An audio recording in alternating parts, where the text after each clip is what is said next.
Mission of surprise! Just like that, we're out in the woods. Yeah, but why here? Because it's brooks like these that form the rivers in our watershed. These brooks drain the boggy areas where spring water bubbles to the surface of mountains.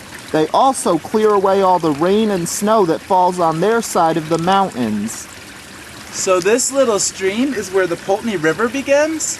Close, but it's just one of many starting places. Because these mountain brooks cut so steeply through the rocks, there aren't many plants growing in them. Does anyone live here?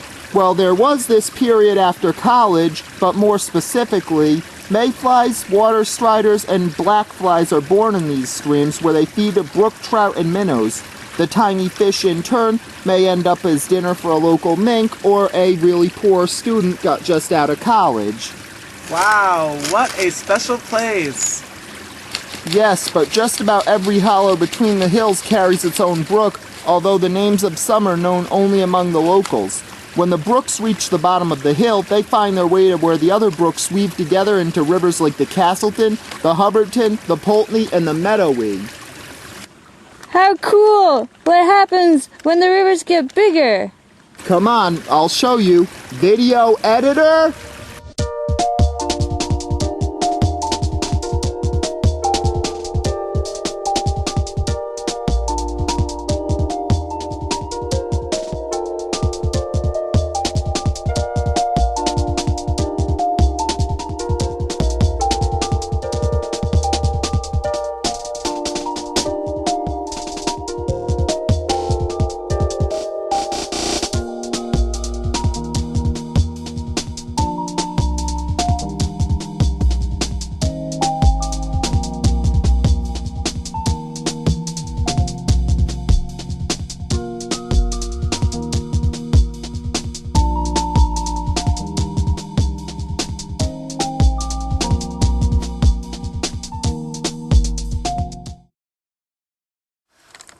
Wow, where are we? This is the Buckner Preserve managed by the Nature Conservancy. Over there is the South Bay of Lake Champlain. Gosh, those are some steep cliffs. Yes, they were formed by water rushing through there when the glaciers melted. What are glaciers? Glaciers are huge sheets of ice that once covered this whole area, some of them a mile or more high. They did more than anything to shape the way our mountains and valleys look today. Wow! And down there is the Pulteney River. It's so big now.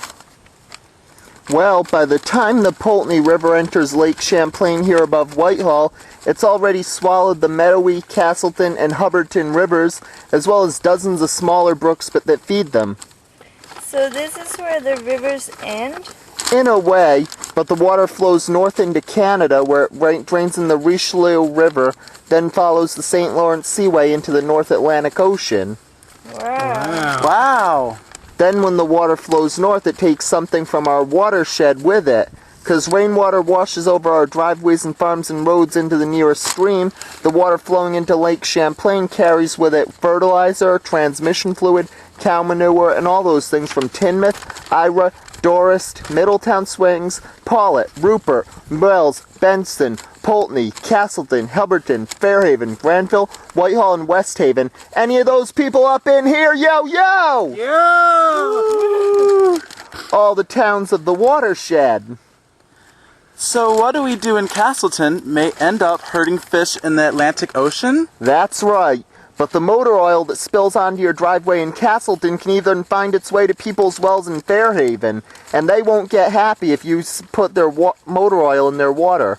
That's why we must remember that the health of one part of the watershed depends on what happens in every other part. Now let's go back to the classroom. How are we gonna get there? All we need to do is just have my voice fade out as the organist kicks in.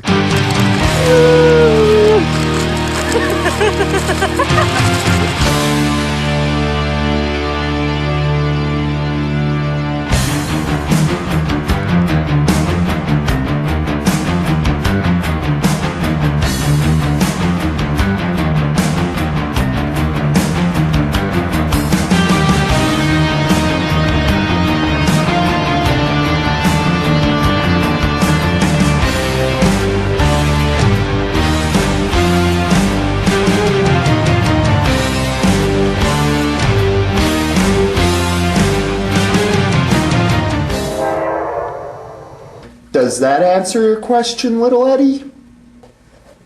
Yeah, thanks, Professor. I had no idea that other people's actions can affect my drinking water, or my actions affect their drinking water. Now that we know where our water comes from, how can we protect it? There are lots of ways, the first being simply aware of your own actions.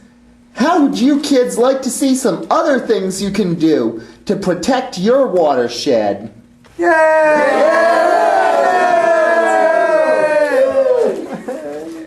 Okay then, cue the band, maestro!